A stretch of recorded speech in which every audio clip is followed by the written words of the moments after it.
بسم اللہ الرحمن الرحیم۔ اسلام کو جو صفات مطلوب ہیں ان میں والدین کی اطاعت بھی شامل ہے۔ والدین کے ساتھ حسن سلوک اور اطاعت ایسے کام ہیں کہ اللہ رب العزت بھی اس سے خوش ہوتے ہیں، اور یہی تزکیہ نفس ہوتا ہے۔ آپ کتنے ہی بڑے آدمی بن جائیں، والدین کے لیے آپ وہی ہیں جو کبھی چھوٹے ہوا کرتے تھے۔ آپ کی ہر ایک ادا سے والدین خوش ہوتے تھے۔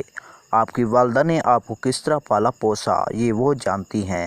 وہ رات کو جاگ کر بچے کو دودھ پلاتی ہے، ذرا سا بیمار ہوئے تو وہ ساری رات قرب میں گزارتی ہے۔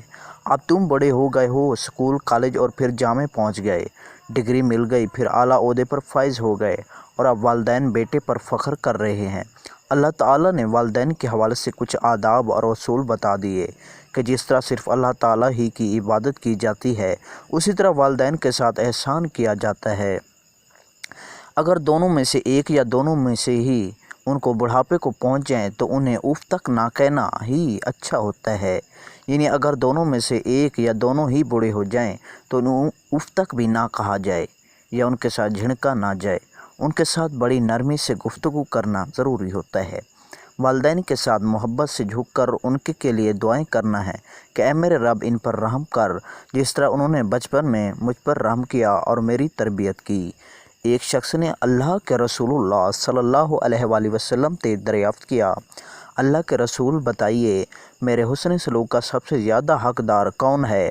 آپ نے فرمایا تمہاری ماں۔ اس نے پھر پوچھا اس کے بعد؟ تو ارشاد فرمایا تمہاری ماں۔ 3 دفعہ تمہاری ماں کے بعد چوتھی مرتبہ ارشاد فرمایا تمہارا باپ۔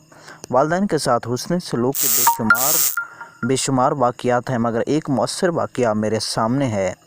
ایک بوڑھا باپ اپنے 25 سالہ بیٹے کے ساتھ گھر میں بیٹھا باتیں کر رہا تھا کہ اچانک کسی نے دروازے پر دستک دی۔ نوجوان اٹھا، دروازہ کھولا تو سامنے ایک اجنبی شخص نظر آیا۔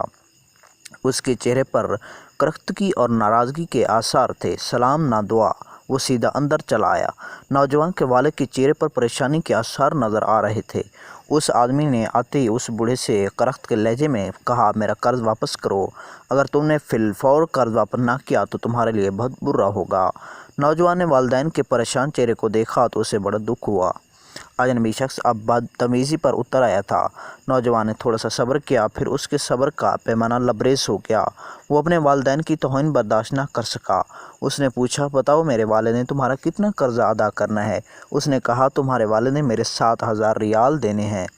نوجوان کہنے لگا، اب تم نے میرے والد کو نہیں کہنا، بس یہ قرض اب میرے ذمہ رہا۔ بیٹا کمرے میں گیا۔ وہ کافی عرصے سے اپنی شادی کے لیے رقم جمع کر رہا تھا۔ اس کے ہونے والی دلہن اس کا انتظار کر رہی تھی۔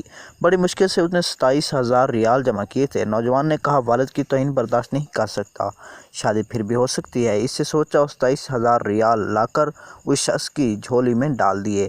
فی الحال یہ 27,000 ریال پکڑو، باقی رقم جلد واپس ہو جائے گی۔ اس طرح نوجوان کا والد رونے لگا۔ یہ خوشی کے آنسو تھے۔ بیٹا اتنا فرمانبردار ہے۔ ناظرین، اس واقعے سے ہمیں یہ سب ملتا ہے کہ ہم اپنے والدین کی پریشانیوں کو سمجھیں اور ان پر پریشانیاں نہ آنے دیں۔